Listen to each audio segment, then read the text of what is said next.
Si esos 100.000, 60 por cada 100, ¿cuánto se va a destinar al consumo local?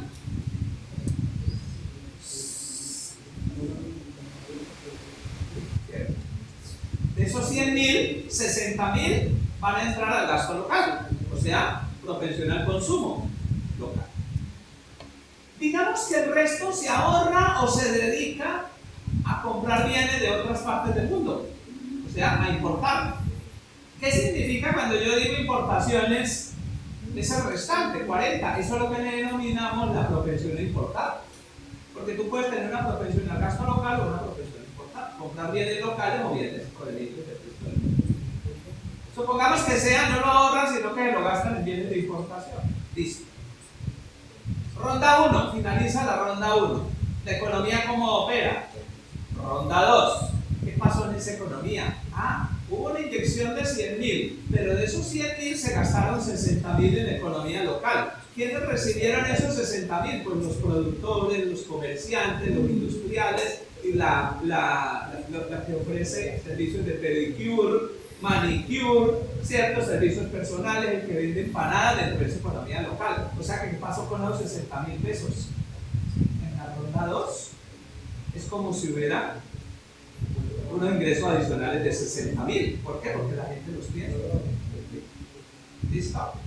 Pero de esos 60.000, chicos, la propensión, voy a suponer que es constante, 60%. De esos 60.000, ¿qué pasa con ese 60% de propensión al gasto local? Pues que se va a gastar el 60% en la economía local. O sea, 36.000. Y el resto a comprar bienes importados. ¿Qué acaba de entrar a esa economía en la segunda ronda? 36.000. Y de esos 36.000, el 60% se gasta localmente, 20.600 el resto, para traer bienes importados. Le dicen, ¿cómo así? Estos mismos 100.000 pesos comienzan a generar todos esos impactos. Algo lo emitimos un llamado impacto, efecto dominó. Llamémoslo un efecto keynesiano, un efecto multiplicador. Así sucesivamente, yo me puedo quedar iterando 15 días acá hasta llegar a 0. ¿Sí? Pero ustedes, por la matemática básica, ustedes saben que detrás de esto hay una serie. Cuando ustedes estudiaron cálculo, estudiaron lo que denominan teoría de convergencia.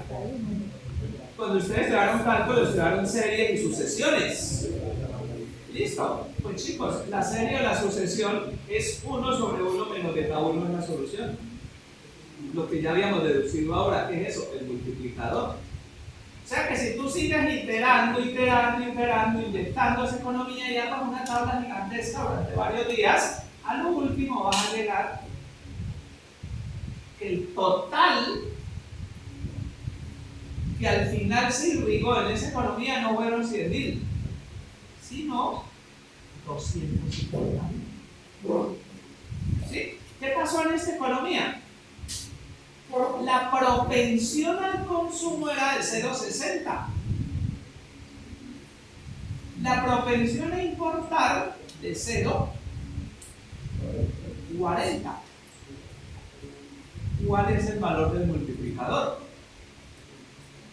Cuando tenemos importaciones, hay que hacer explícita la propensión a importar. Miren, en nuestro ejemplo simplificado yo no le metí importaciones. Supongamos que las importaciones sean una fracción del PIB.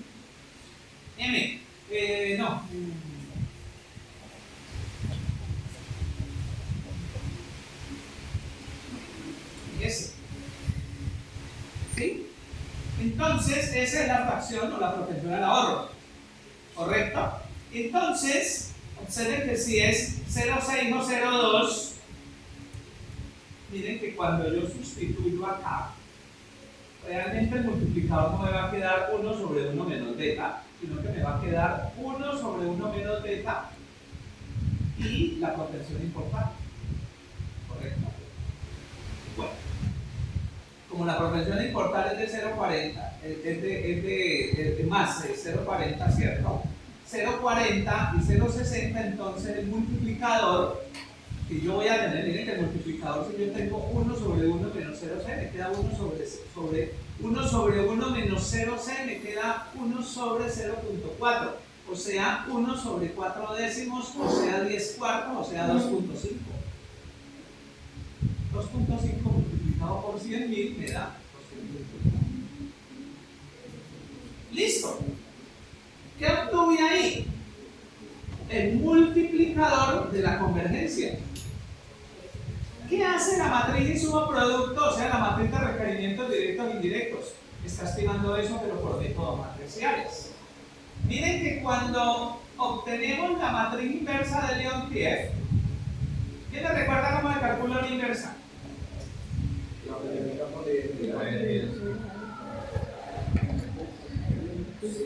1 sobre el determinante de I menos A multiplicado por la adjunta de I menos A, en donde la adjunta es igual a la transpuesta de la matriz de menores alternados. ¿Sí?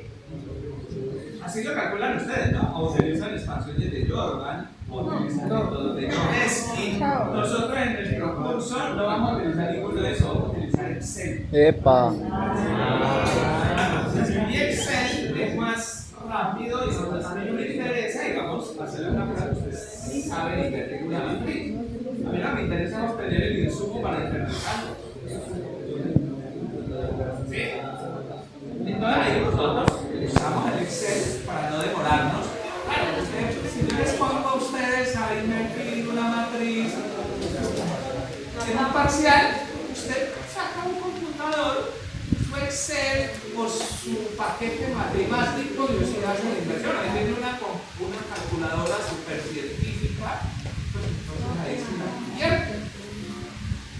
¿Cierto? En fin, o sea, ustedes pueden tener todos los billetes, digamos, para invertir. ¿Qué me interesa a mí? Más que esto, digamos, ¿por qué? Porque yo puedo decir la adjunta, ¿cierto?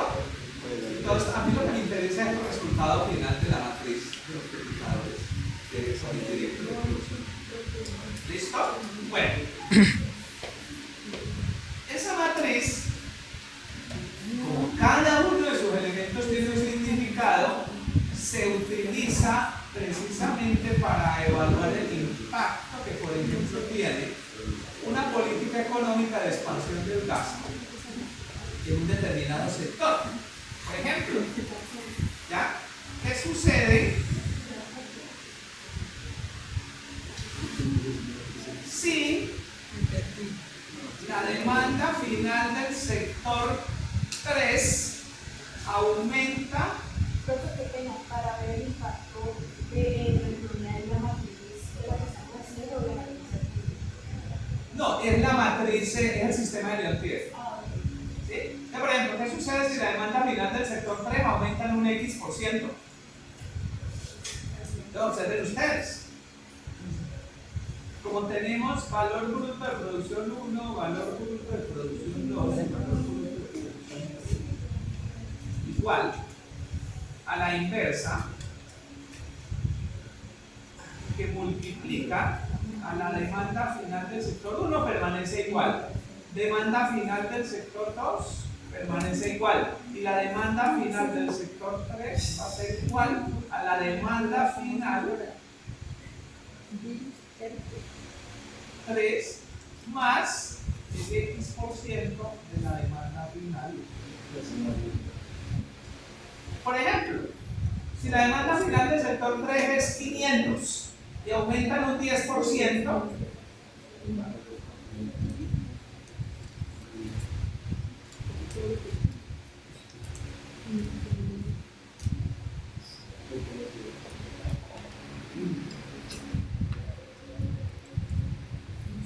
si fuera de 500 y aumentan un 10%, entonces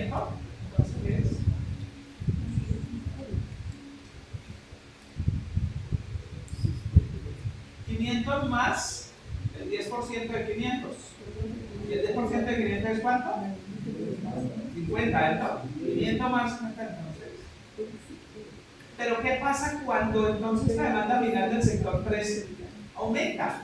¿Quién me dice cómo calculo el nuevo valor bruto de producción? Pues no, el valor bruto de producción va a ser, acuérdense que acá hay N11, N12, N13. Supongamos que los multiplicadores son constantes, o sea que no cambian porque son estructurales. Un multiplicador no cambia de la noche a la mañana. Para que se dé un cambio estructural en una economía tiene que haber reconversión industrial, por ejemplo. Tiene que cambiar la tecnología o la forma de demandar insumos y generar productos. Eso no es de la noche a la mañana. ¿Sí? Entonces, ¿qué va a pasar? Acuérdense que habíamos dicho aquí que esta es la sumatoria de los G y J por los respectivos de F. Con un solo de F que cambia, aunque los demás permanezcan constantes, ya me cambian todos los valores brutos de producción. ¿Mírenlo aquí?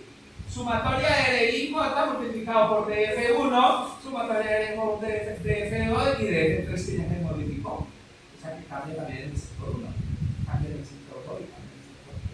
¿Como resultado de qué? De lo que acabo de explicar en el efecto rondas de multiplicador keynesiano. Y ese efecto ronda entonces se aplica en toda la economía y genera crecimiento. ¿Cómo? Valor bruto de producción. Ahora, miremoslo al contrario. Miremoslo no en el caso de una economía que se expande, sino una economía que se contrae. Por ejemplo, en una pandemia que sucedió, pues que la economía dejó el piso. ¿Sí? Recuerden ustedes, yo no sé, estaba dictando una clase cuando dijeron ¡orden de evacuación! Uy, todo asustado nosotros ahí en el Antonio Mota Posada, yo dictando mi clase, y claro, cuando yo veo que todo el mundo sale corriendo. Sí, así, o sea, literalmente, que el muchacho ahorita reventimos la idea. ¿Verdad? Orden de evacuación, cuando yo llego y salgo, ¿cierto? Cuando yo veo que todo el mundo va para los centros comerciales. El éxito de Francis Aaron, el Super Inter. Comienzo a ver que todo el mundo comienza a salir con paquetes de papel higiénico. Era escatológico. Yo decía, ¿qué pasa? Al final del mundo se va a acabar, todo, vamos a morir. Entonces, ¿cuál es la paz? ¿Cierto? Y la gente comprando alcohol. Era una cosa loquísima, ¿cierto? Ya, y todo el mundo, uno iba a coger un frasco de alcohol cuando llegaba una señora y lo empujaba y lo tiraba por allá porque era de los últimos carros. ¿Cierto? Era una cosa loquísima. ¿Cierto? ¿Qué pasó con la economía? Pues que se fue de nalgas, cayó, la economía colombiana cayó más abajo del 6-7%. El Producto Interno Bruto, o sea, una caída, o sea, un crecimiento negativo que le llamamos. O sea, un menos 7%. ¿Qué pasa si los sectores comienzan a caer en menos 7%? ¿Qué pasa con la demanda? Que la demanda final ya se había traído. ¿Sí? De la mayoría de sectores. ¿Por qué? ¿Qué pasó con el transporte? ¿Qué pasó con los bienes industriales? Restaurantes, hospedajes, todo ese tipo de cosas se fue al piso. Entonces la demanda final se cae. Al caerse la demanda final por el efecto dominó, se cae toda la economía, incluyendo los productores de papel higiénico. ¿Sí? O sea, porque reciben todo el empate, ¿cierto? De el multiplicador inicial. ¿Qué pasa con las economías? ¿Cómo tienen que reactivarse? El sector privado dice, no, listo, vamos a salvar esta economía, vamos a inyectarle inversiones. No, señores. El gobierno le tocó comenzar a hacer un gasto público expansivo, o sea, una política fiscal expansiva. O sea, aumentar el gasto público para generar empleo y recursos. ¿Por qué? Porque se había caído el empleo, la capacidad de generación de ingresos, por el efecto multiplicadores se cayeron los niveles de renta intersectoriales, la demanda de materias primas, muchas empresas pararon, ¿cierto? La gente que tenía empleo temporal quedó sin empleo, los que tenían empleo, digamos, fijo, indefinido, se fueron para las casas, los profesores nos fuimos para las casas, ustedes abandonaron sus colegios, se fueron para sus casas y estudiaron, ¿cierto? Ay, ¿qué quiere decir? Que ustedes ya no demandaban transporte. Entonces, el transporte se cae, o sea, todo el efecto dominó de ese tema. La caída en suma fue mucho más abajo en promedio de toda la economía del 7%, pero hubo sectores que se cayeron en un 45%, en un 50%. Por ejemplo, los restaurantes. Sí, yo una vez, ya después de algunos meses, yo dije, no, qué aburrimiento, entonces le dije a mis monitores de este curso, les dije, muchachos, veámonos en Unicentro, acá los invito a almorzar porque esto está muy aburridor. Sí, claro, todo el mundo pues, con su tapabocas y tal. ¿Ya? Llegamos ahí, el Unicentro completamente vacío. Imagínense ustedes un Crepes and Waffles que siempre hay colas, vacío. ¿Ya? Y claro, llegamos ahí y el Unicentro completamente. Me parecía a la película de Will Smith, Soy leyenda, es que yo. ¿Sí? O sea, un mundo completamente desolado. ¿Ya? Uno conducía por las carreteras y eso no le parecía a nadie. ¿Listo? Chicos, ahí la economía se va. Ahora piensen ustedes en una economía como la Argentina. En este momento, Milei está celebrando que la inflación cayó al 8%. Pero ¿saben en cuánto cayó la producción industrial? 22%. Yo francamente no sé qué se debe. Porque sí, a ver, si a vos se te cae la economía un 22%, lo más probable es que los precios también comiencen a caer. Es más, estar en un estado prácticamente de deflación. ¿Sí? Entonces, yo puedo desacelerar los crecimientos de los precios de una economía parándola. ¿Qué hizo este gobernante? Paró las obras públicas. Y el Estado argentino es un Estado que depende mucho del Estado, ¿ya? Del gobierno. ¿Sí? Entonces, por eso es interesante que le hagan un seguimiento a este tipo de economía, porque son economías que están haciendo experimentos en tiempo real. En tiempo real, claro. No se sabe qué va a pasar. Ahorita con el préstamo que le va a dar el Fondo Monetario Internacional, ellos están seguros de que van a salvar a la economía. El próximo paso es la dolarización. Y la dolarización cree Milei que le va a salvar la economía. Pero si vos ya estás gastando completamente tus ahorros, y además hay una parte de los dólares que lo tiene el gran empresariado y la gente rica de Argentina, pero no los tiene en Argentina, sino que los tiene fuera del país, ¿cómo vas a repatriar esa cantidad de dólares que en este momento están en el resto del mundo? ¿Sí? En otras palabras, ¿cómo vas a reactivar a la economía? Además de eso, si le decís a los chinos que no son buenos amigos y no comunistas, y le decís a los brasileros que con comunistas no tengo relaciones, y resulta que entre China y Brasil representan el 19% del comercio internacional argentino. O sea, ¿qué están esperando? Que los gringos te pongan el salvavidas. ¿Sí? Lo que pasa es que los gringos son ateos. Son ateos en qué sentido? Ellos creen en lo que les genera rentabilidad. Se hacen la apuesta a lo que les genera rentabilidad. Si ellos ven que ahí no hay rentabilidad, no van a gastar. Elon Musk está feliz porque va a entrar Elon Musk, ¿cierto?, a hacer inyecciones de capital y lo que se denominan los fondos buitre a nivel internacional. Los fondos buitre de capitales son aquellos que van, obtienen rentabilidades rápidas y salen a manera de enclave. ¿Sí? Eso es lo que le denominan capitales golondrina. Si yo soy un inversionista internacional, yo entro a un país que me va a ofrecer unas condiciones favorables, pero salgo antes de que eso se desbarate. Es una inversión muy fregona. ¿Sí? La roca. Entonces, cuando entra